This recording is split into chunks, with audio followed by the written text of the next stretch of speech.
우리가 지난주와 지난주에 대해서 탄화수소 그리고 그 탄화수소의 유도체에 대해서 소개를 했습니다. 이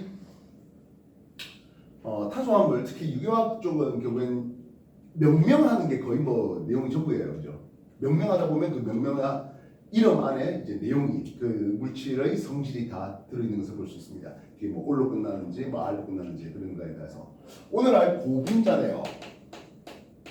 고분자는 일반적으로 분자량이 만 이상 되는 놈들을 얘기하는데요. 문제는 이 고분자가 그냥 단순하게 분자량이 만 이상으로 커진 그런 거는 아니고요.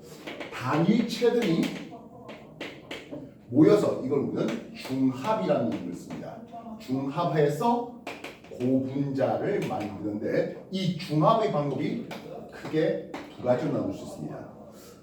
단위체 안에 이중결합이 풀어지면서 첨가 반응이 일어나면서 첨가 중합이 일어나는지, 또는 단위체들 사이에서 특정 작용기가 빠진 특정 작용끼리 반응해서 간단한 물과 같은 간단한 분자가 빠져서 합쳐지는지. 축합, 중합. 그래서 고분자는 이렇게 중합의 방법으로 일단 두 가지로 나눠볼 수가 있겠습니다. 먼저 첨가 중합이라고 하는 것은 단위체 안에 먼저 이중결합이 있어야 돼요. 예를 들어서 이렇게 생겨버렸네요. 에틸렌입니다.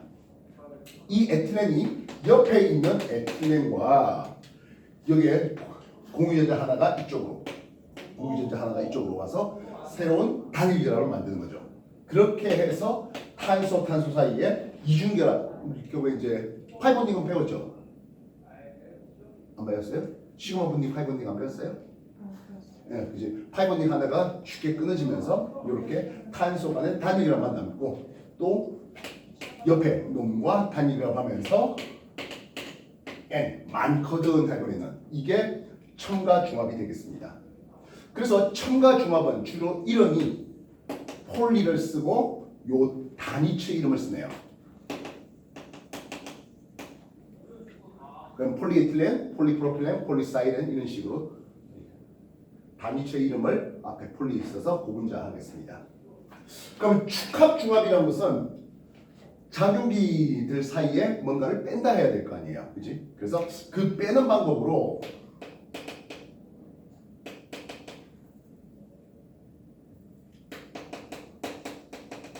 카복시기와 하역시기 사이에서 물 빼내요, 그렇지? 그렇다면 요 놈이 빠지는 거라고 했습니다. 저번에 탄소 유도차면서 이렇게 빠집니다. 그러면 COO 이렇게 되겠네요. 에스테르 결합이 일어납니다. 이제 뭐 요즘에 혀를 굴려서 에스터라 하는데, 그렇지? 그래서 에스터 결합을 통해서 폴리에스테르 섬유를 만든다든지,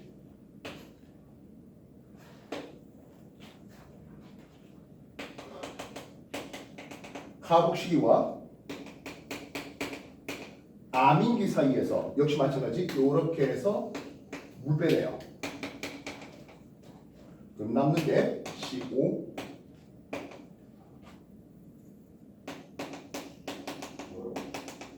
CONH의 요 결합을 우리는 단백질을 만들 때는 펩타이드 결합이라는 이름을 쓰고요.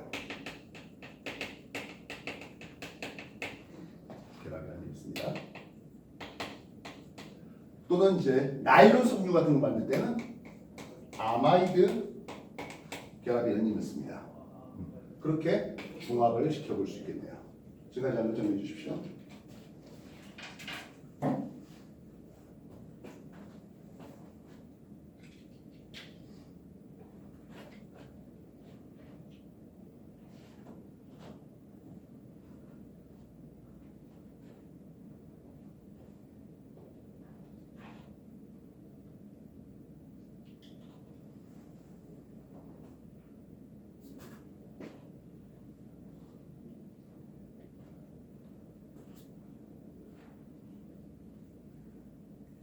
네. 그래서 이 고분자라는 게 자연에서는 아예 안 얻어지니까 하면 그렇지 않죠? 네. 우리가 천연 고분자도 있고 사람이 인공적으로 합성한 합성 고분자가 있겠습니다.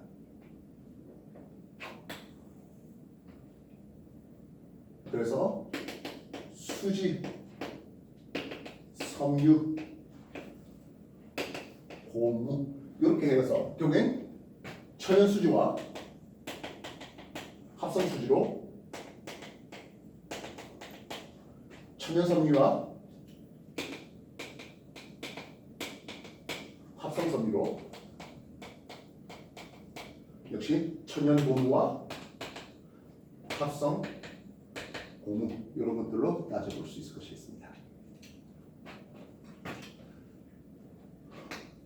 수지가 뭐지? 그 송나무 송지 같은 거 있잖아요. 그런 걸 수지라 불러요. 끈적끈적한 그거 고무자예요. 그러면 이제 관심 있는 건 이제 아무래도 합성 수지가 가장 관심 있죠. 우리가 흔히 이거 플라스틱이라 불러주는 겁니다. 이 플라스틱은 열에 의한 그래서 쉽게 변성이 잘 됩니다 하는 열 가소성 수지와 열에 의한 변성이 잘 일어나지 않는 열 경화성 수지로 구분될 수 있겠습니다.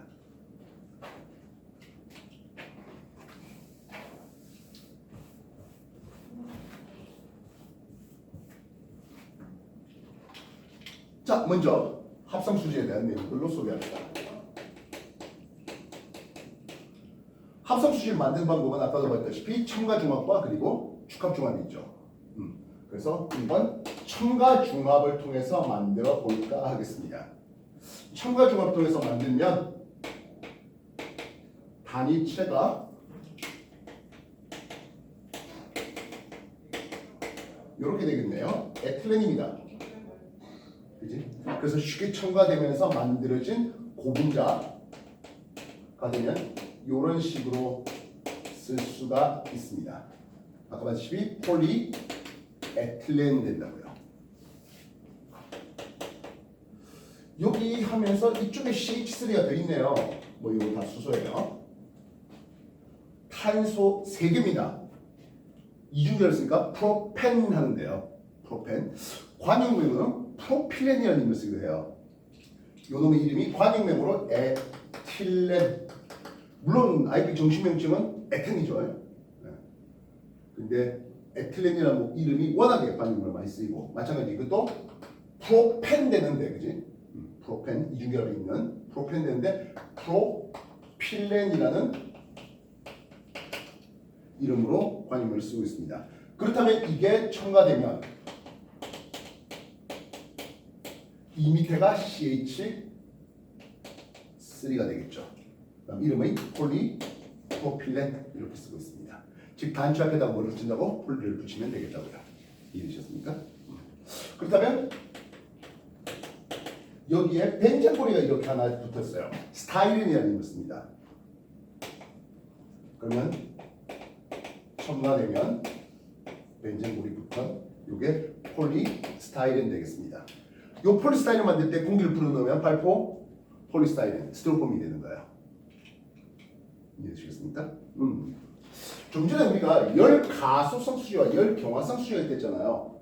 대체 이렇게 되는 놈들은 대부분 열에 의해서 쉽게 녹을 수 있는 열 가소성 수지가 됩니다. 그런 것들은 기본적으로 열 가소성 수지가 됩니다. 그렇다면 열 경화성 수지하면서 열에 의해서 쉽게 녹지 못하겠다는 거잖아요. 그치? 이게 이름이 뭐지?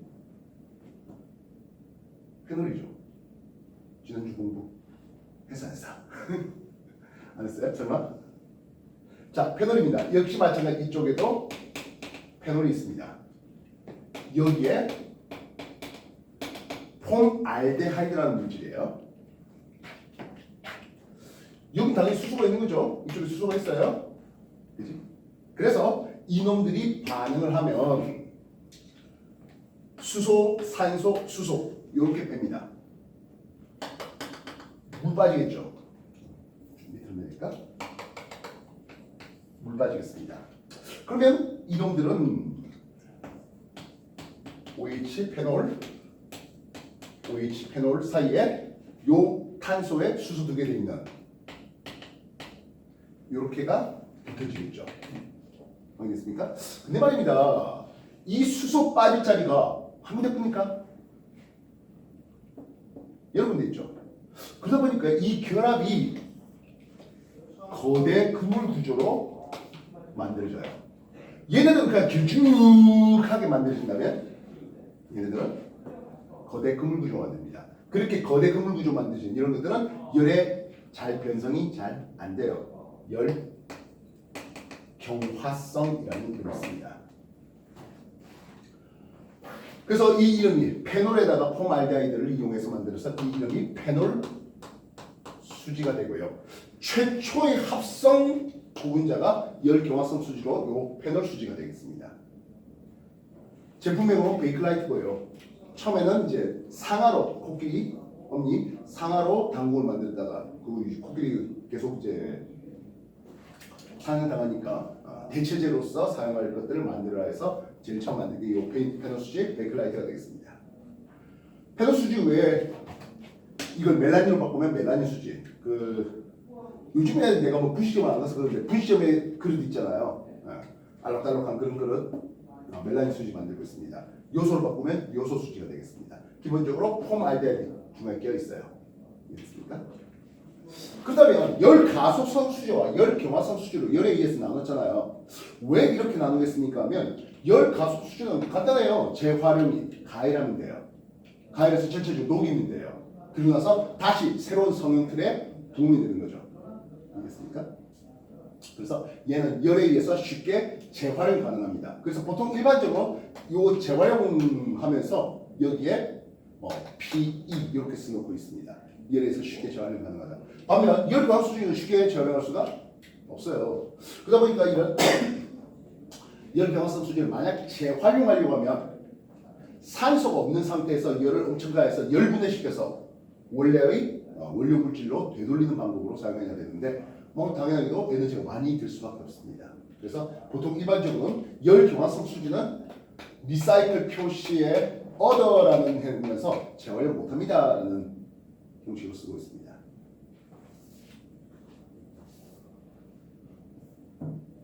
이해됐습니까? 그렇다면 축학 중합을 하면 열 경화성, 첨가 중합을 하면 열 가수성입니까? 하면 꼭 그렇지만은 않아요.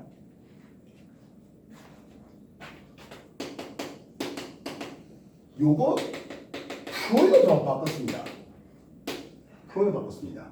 그렇게 해서 첨가 중합을 하면 여기가 단일체가 되고 고분자가 되는데요. 그러면 이렇게 될 거잖아요. 이거하고 똑같잖아요. 근데 프로틴이 붙으면서 얘는 열에 굉장히 강해요. 테플론을 만드는 놈인데요. 이거 어디다 쓸 것 같아? 테플론 들어본 적 없어요? 프라이팬 코팅제예요. 이해했어요? 나도 프라이팬 코팅제니까 열에 강해야 되는 겁니다. 이건 열 경화성입니다. 이해됐습니까? 열 경화성이고요. 또 재밌는 놈이 하나 더 있네요. 요게 CL 염소예요. 비닐 클로라이드라는 게 있어요. 비닐 클로라이드. 그럼 요게 중합을 통해서 만들어지면 CL 염소가 붙잖아요. 폴리비닐 클로라이드 됩니다. PVC. 이 정판이에요, 이거. 잠깐. PVC. 그리고 PVC 관 있잖아요. 그래서 이 PVC는 열에 강해요, 약해요? 열이 약해요. 근데 이거 재활용하면 곤란해요. 왜요? PVC는 재활용이 안 되게 해놨습니다. 다른 열 가수는 이건 재활용하라고 그래서 폴리에틸렌, 폴리프로필렌, 폴리스타이렌으로 분류해갖고 재활용 따로 하고 하는데 PVC는 재활용을 하지 말라고 합니다. 왜 그럴까요? 특히 열을 가해서 쓰지는 말라 그럽니다. 왜 그럴까요? 바로 요 염소 때문인데요.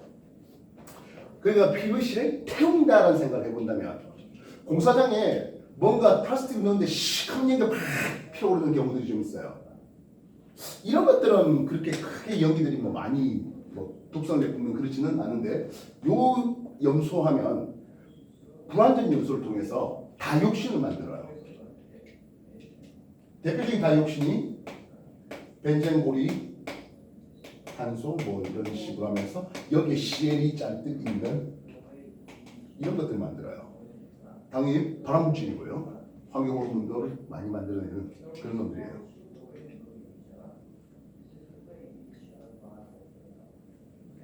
이해됐습니까? 그래서 PVC는 재활용하지 마소하는 내용이 나오고 있습니다. 그래서 열 가수성과 열 경화성을 이제 구분해 볼 수도 있겠고, 첨가 중합입니까? 축합 중합입니까로 구분해 볼 수도 있겠습니다. 정리해 주시기 바랍니다.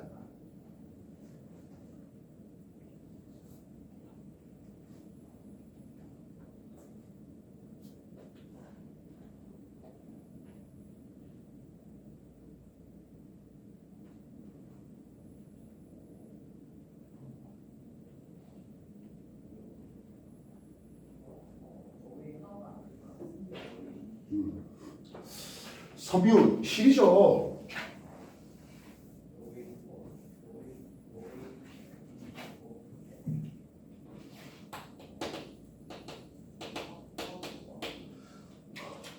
사람이 이 합성 섬유를 만들기 전에 당연히 실을 이용해서 옷을 입고 그물도 만들고 그래봤어요.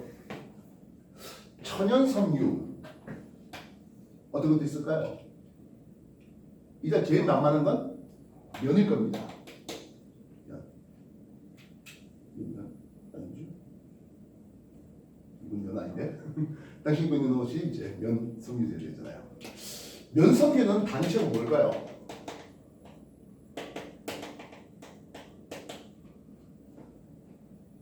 포도당입니다. 포도당을 축합 중합을 통해서 고분자 셀룰로스를 만드는 거죠. 이때 포도당이 알파 포도당과 베타 포도당이 있다는 거 아실 거 있죠? 예. 보면 뭐 하이드록시기가 이쪽에 OH 이런 식으로 있는 포도당 역시 뭐 이쪽에 OH 이쪽에 OH 있습니다. 그랬을 때 이렇게 물 빼버리죠. 이해됐습니까? 그래서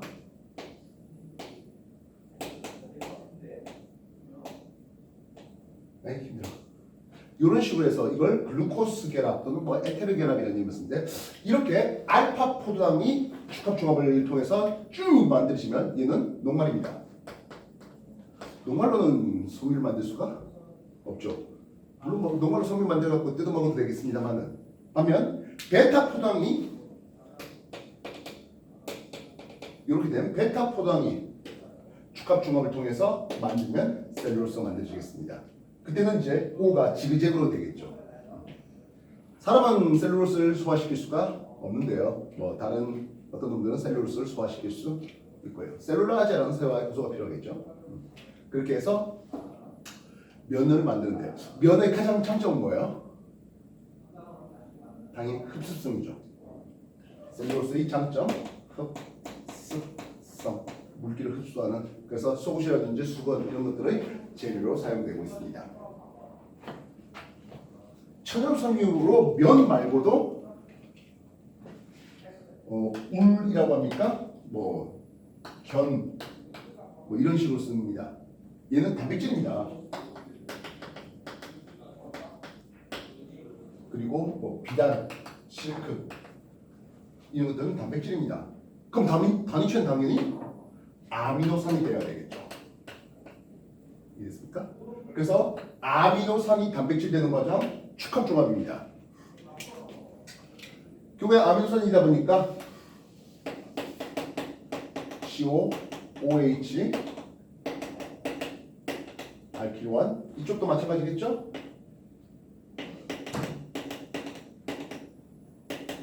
알킬2 이쪽에 또 COH 이렇습니다. 이제 이 사이에서 뭘 빠지면서 물 빼면서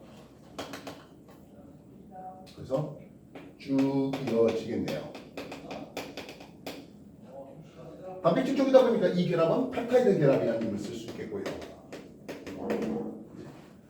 나중에 합성 섬유에도 저 펩타이드 결합을 통해서 폴리아마이드 섬유, 즉 나일론 만드는 과정들이 나오게 되겠습니다.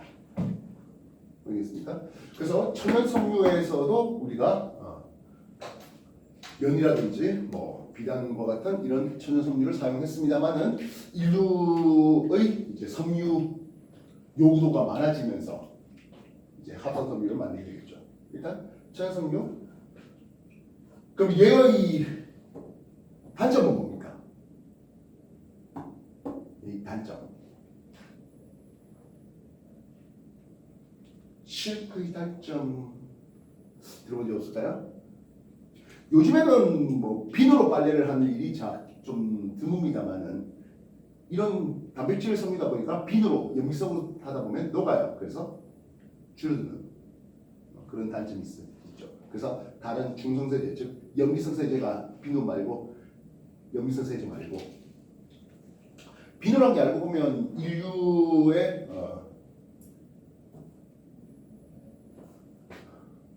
뭐라 해야 돼? 위생 상태를 굉장히 향상시켜주고 고마운 놈이잖아요.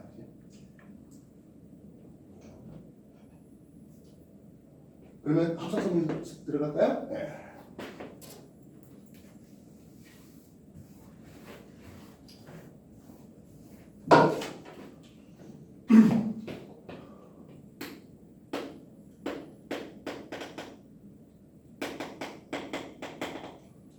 이쪽도 뭐 이런 식으로 있겠네요. 카복시기를 가지고 그럼 이쪽에 OH가 이렇게 있다고 해보자고요. 그럼 어떤 일이 벌어집니까? 하네요. 이쪽 OH하고 H 뺍니다. 그러면 에스테르 결합을 가지는 폴리 에스테르계 섬유가 만들어지겠죠. 이해됐습니까?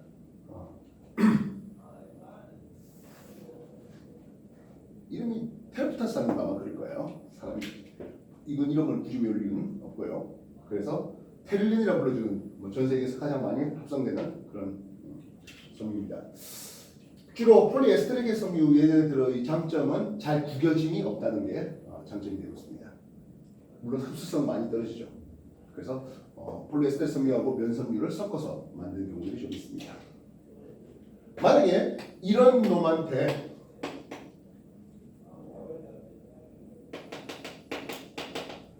이쪽에 아민기를 가진 CH2가 6개 있는 NH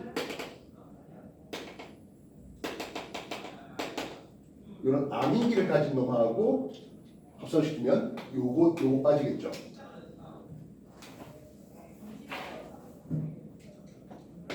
그러면서 역시 물 빠지는 과정을 통해서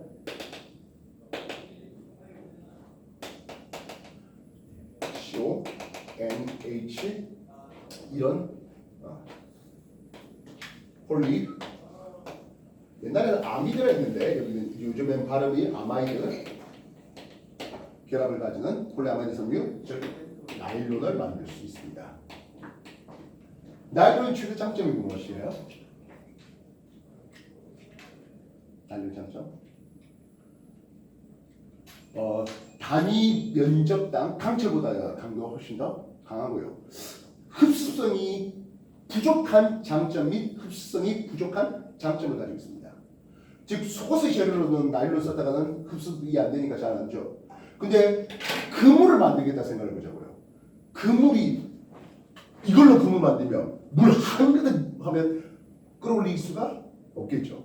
근데 이거는 그래서 밧줄 그물 이런 거 만들 때 흡수성이 없으니까 오히려 그게 또 그물로서는 장점이 될 수 있다는 거죠. 물론 이제 이런 다 합성 섬유들의 또 단점이라는 게 또 잘 안 썩어요.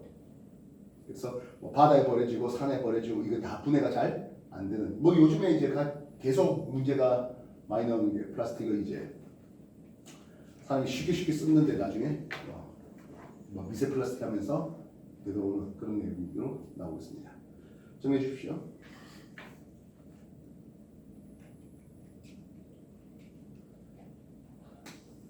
CH2 구조를 과거 소개해봤습니다. 이걸 메틸렌 구조로 하는데요. 6개 헥사 메틸렌 아민이 2개 있다면서 헥사 메틸렌 다이아민 뭐 이렇게 표현하고 있네요. 그래서 고분자가 쭉 연결되는 이런 식으로 나오고 있습니다.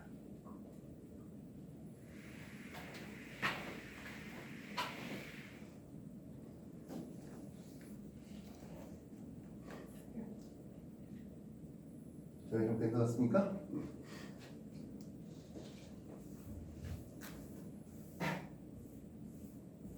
그래서 3번 뭐 합성 섬유에 대해서 얘기해봤고요.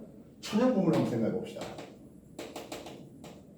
천연 고물은 주로 탄소 뭐 여기에 뭐 해놓고는 이쪽에 뭐 CH3가 하나 더 붙나 뭐 이런 정도 해서 아이소프렌 뭐 이렇게 발음하고 있습니다. 그러면 이 두 놈이 여기에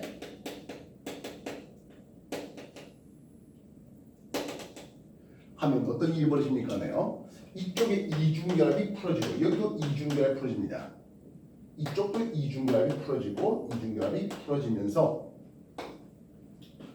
탄소 하나 둘 셋 넷 하나 둘 셋 넷 처음에는 이중이었는데 단일 이중 단일 여기에 CH3 붙고 많거든 해버리겠죠.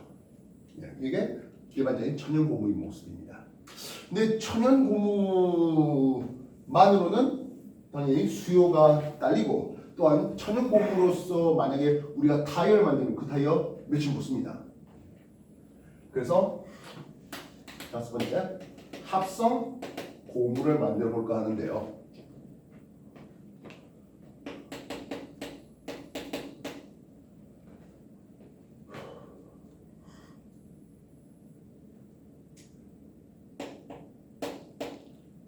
뭐 이런 식으로 볼 수 있겠죠, 그지? 됐습니까? 이름이 부타. 옛날에 이름은 DN이에요. 부타 DN. 부타 요즘엔 다이엔 이렇게 발음하는데요. 요놈과 이건 스타이렌이죠. 여분자하면 폴리스타이렌이라는 합성 고분자를 만드는데 그래서 부타디엔과 스타이렌 요놈을 공중합이라는 이름을 쓰는데 첨가중합의 일종이에요. 이중결합 풀어지고 이중결합 풀어지고 마찬가지 이중결합 풀어져요. 그러면 탄소 하나 둘 셋 넷 사이에서 단일의 이중의 단일 이쪽에 탄소 단일하고 벤젠공이 붙이고 새로이 결합 하나 더 만들고 양쪽에 만화 돼버립니다. 그래서 분화 스타이렌에서 분화 S 고무라는 합성 고무를 만들고 있습니다. 여기 이제 뭐 추가적으로 강철 더 넣고 해서 내구성을 더 높여서 합성 고무 타일 재료라든지 이런 데요 사용되고 있습니다. 그래서 시험 문제는 이제 고분자를 보고 단위체를 알아낸다든지 또는 단위체를 던져주고 어떤 고분자가 만들어지겠는지 그런 것들 찾고 역시 마찬가지 첨가인지 축합인지 따져줄 수 있어야 되는 거 되겠습니다. 정리해 주십시오.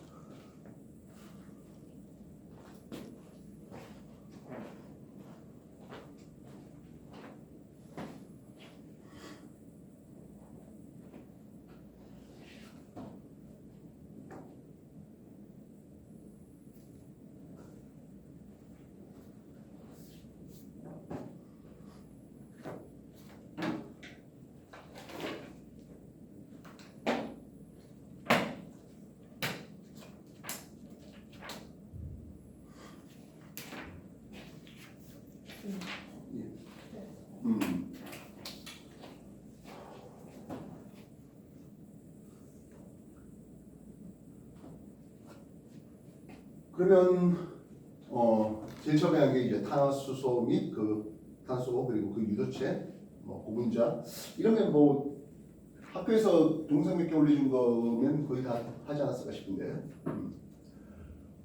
저번에 내가 문제 좀 준 거 가지고 있어요? 그 고분자까지 같이 있는 문제들 있어요? 한번 꺼내보십시오. 그럼 그거 한번 이제 풀어볼게요.